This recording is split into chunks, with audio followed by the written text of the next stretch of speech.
Um, well, I have actually some scars, but they're just like scars from my molds because I was trying to avoid getting cancer because I had a couple of them that were at risk of cancer, so I had to take them off. Yeah,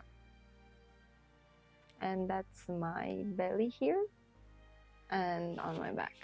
Yeah, I am left with the scars. Yeah, my skin is not really healing well after surgeries, so I do have scars. Yeah. Well, besides also the emotional impact, the first impact was actually the physical one, because it happened a couple of years ago when I don't know doctors were a bit neglecting with how they were doing surgeries. I don't know why, and I didn't have enough anesthesia when they took them out, so it hurt quite bad. I was not like fully asleep. I was anyways having local anesthesia, so it hurt quite bad. So I did have after that like the mental trauma. I mean, if maybe everything would have went well and I didn't feel anything, I would have been left also with a mental trauma. But now because of that, I'm really afraid of pain. I can't go with pain. Like anything that's painful is just really scary for me. So that's why I'd never get a tattoo because I'm afraid of that. I'm afraid I will feel the same pain as I had before a while ago. And I think that happened more like when I was a teenager or in university and so on. That I need bigger breasts. But why do I need bigger breasts? I mean, it's not a necessity to have big breasts. Like that's not how the world is meant to be like. So I just decided to leave them as they are and to really love them as they are because that makes me unique. I mean, if I would just go for surgery and have the exact same breast as other, 1 million persons, then I'm losing my authenticity. So that's why I decided just to leave them as they are. And I think that's a very good decision that I made. And I would never regret that. Sometimes I'm thinking, what if I would just make them bigger?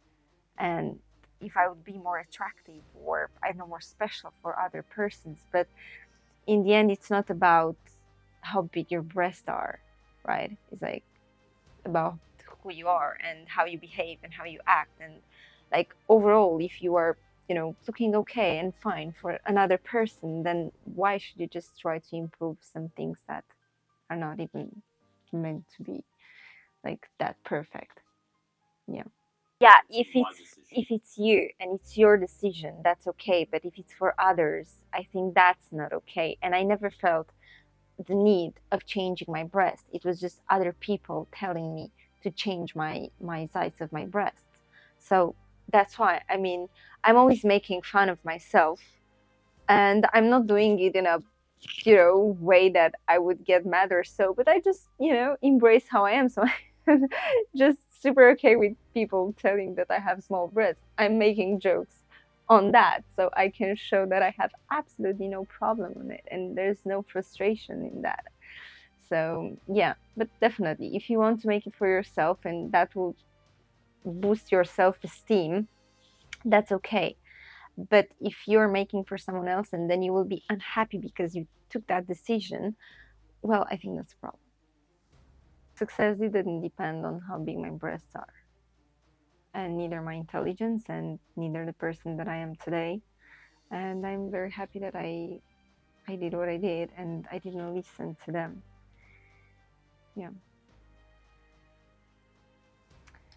Yeah, I think it's my cat. And I know that's funny. And I think that's the moment of crying, right? But I really love him. It's my black cat that got eaten by some wild dogs because I live in a house and it was always outside, so he was coming always at home. But one day we couldn't find it anymore. He didn't come back, and we just found the dead body eaten by the dogs.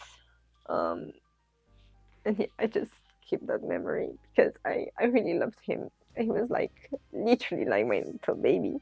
He was like sucking my fingers every time he was coming to me. He was just like staying in my arms and like sucking my fingers because he was um very little when he was taken away from his mom.